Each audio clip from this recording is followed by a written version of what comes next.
Hello fight fans and welcome to Fight News Now. It's John Pollock with you for the next half hour as we charge into the weekend with a pair of UFC cards from alternate points on the map. We're going to check in with Cain Velasquez, Iaquinta, Nam Fan, and more on today's show. John Ramdeen and I will be going 3 rounds as we take a look at the upcoming Bellator card. Plus we've got the shift coming at you, and we're going to kick it off with this week's newsmakers.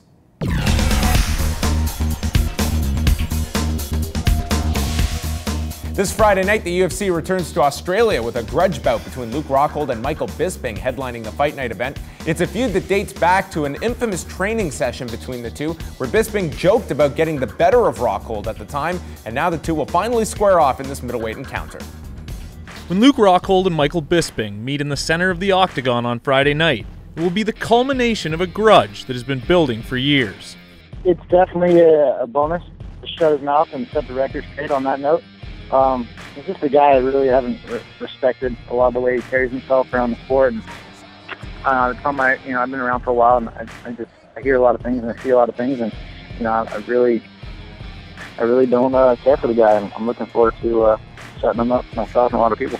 Well, allow me to shed some light on that situation, because Luke, I'm not sure if he's aware of this. This is a conference call, so you're supposed to talk and try and be a little bit eloquent and get your side of the story over. Luke, I don't know you. I don't care for you. We haven't shared a single proper conversation, so you're basing your facts, or what you presume is facts, on absolute nothing, on fresh air. We have had one conversation of the sparring match in question that everybody talks about.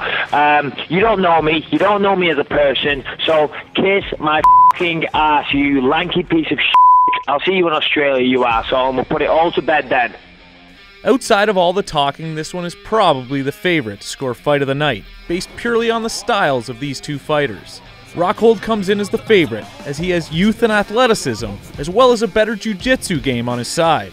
However, Bisping has been around the UFC for a long time, and has the gas tank and pace to give anyone trouble over 5 rounds. Will Rockhold be the one to finally silence the count? Or will Bisping have the last laugh in yet another bitter rivalry? And we go to this week's Tweet of the Week, courtesy of Luke Rockhold, as Rockhold and Bisping prepare for their main event on Friday, and doing media as Rockhold provides a snapshot of Bisping in conversation and stating that he is snapping at a cameraman and being his, quote, usual prick self. Friday cannot come fast enough for these two. Rockhold will be representing AKA this Friday night, and we will now hear from his teammate and heavyweight champion Cain Velasquez, who will not be fighting this month, but he spoke to Fight Network about Rockhold, his skill set, and viewing Rockhold as one of the most talented fighters in the sport today, as Rockhold inches towards a potential title fight in 2015 if he gets past Michael Bisping. Luke's a tough dude. I mean, people are going to be impressed with him if people don't know him already. Very athletic, hard to take down, and also is good with his hands, hard kicks, hard to hit, very hard to hit. Great jiu-jitsu. He poses just a lot of threats to people out there, a lot of them. And now we'll hear from Michael Bisping, who missed a year of action due to an eye injury and has since gone 1-1 in 2014 with a decision loss to Tim Kennedy back in April, and then turned things around with a strong victory over Kung Lee in August as he gets set for this 3rd fight of the year and the ability to jump the middleweight ranks with a win over the former Strikeforce champion. See, Luke is the type of person, if you listen to him talk, he's really underestimating me, and, that is the biggest mistake you've got right there, son. Do not underestimate me, pal. Simple as that. I am expecting a very, very tough fight. I'm not expecting a walk in the park. I'm not saying that. I'm not alluding to that. I respect Luke's fighting abilities. Do I respect him as a person? I couldn't care less about the guy. Do I respect him as a fighter? Of course he's done some things. So I don't think it's going to be easy. It never is. There is no easy fights in the UFC. But come November the 8th, in fact, today I would beat him in a fight. And November the 8th, I certainly will. And then we'll start talking about title shots. Also taking place in Australia will be a battle of 2 veterans from the Ultimate Fighter reality series, with Season 9 co-winner Ross Pearson and 2012 finalist Iaquinta. The fight came together on just over a month's notice, as the 2 lightweights will serve as the co-feature on the card, and we spoke to Iaquinta just days after the fight was announced and his opinions of Ross Pearson. My manager asked me if, are you interested in doing it, and I didn't even have to really hesitate to answer him. It's like, how could you say no to a dream fight like that, you know? I've been watching him since he started fighting in the UFC from the Ultimate Fighter and stuff. He's a strong boxer with heavy hands and, you know, a basic boxing game that's very technically sound. So I'm going to have to mix it up and, you know, keep my defense tight. It's going to be a good fight. I think it's going to be a good night for me. There will be little rest for UFC fans this weekend, as 24 hours after the Fight Night card in Australia, the promotion is back with another card from Brazil, headlined by light heavyweights Mauricio Shogun Rua and late replacement Ovin St. Preux, who takes the spot of an injured Jimmy Manuwa, as both look to rebound from their most recent losses in the light heavyweight division. Mauricio Shogun Rua is an MMA legend. He earned that status competing in the Pride ring, going 12-1 for the promotion and capturing the middleweight Grand Prix title at the tender age of 23. Unfortunately for Shogun, the sport has evolved so much, so quickly, that his status as a legend may be in jeopardy. This may seem absurd to hardcore fans who will never forget Rua's battles in Japan. However, to the newer casual UFC on Fox viewer, they've seen the Brazilian lose on free television more than they've seen him win. His decision loss to Alexander Gustafsson at UFC on Fox 5 can be excused as a tough decision to the man who would give John Jones his toughest test to date.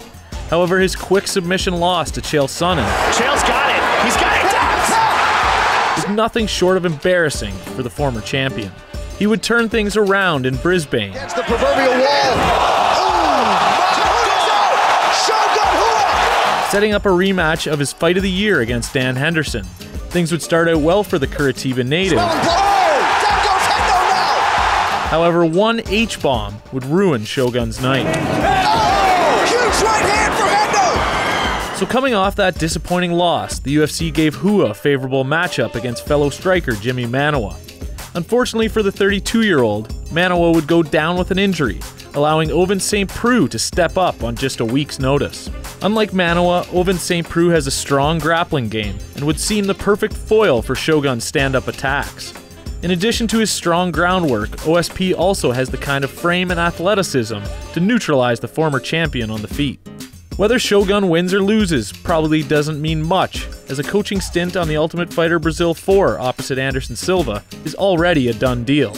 However, if OSP can get the job done, he'll add a legend to his resume and take one step closer to a title shot. And finally, we check in with bantamweight Nam Phan, who will start a new chapter with the Bellator organization on November the 15th when he meets Mike Richmond. After 3 straight losses in the UFC, Phan was cut earlier this year and has since posted back-to-back victories in his career. I chatted with Phan about leaving the UFC and whether he wanted to continue fighting after receiving that news from the UFC. You know, UFC is, the biggest promotion right now, They pay the fighters very well. Of course, getting cut is like getting dumped by your girlfriend, right? It's not nice. No one ever wants that. I just took some time to kind of understand what's going on and kind of recoup. But I never wanted to give up. I'm still young. I still have a couple of fights left in me, and I just want to max up my youth. There was definitely a pause in where I fight next, but during that pause, I still wanted to stay sharp, and that's why I fought in Japan and stuff before I made my final decision to go back into the big leagues.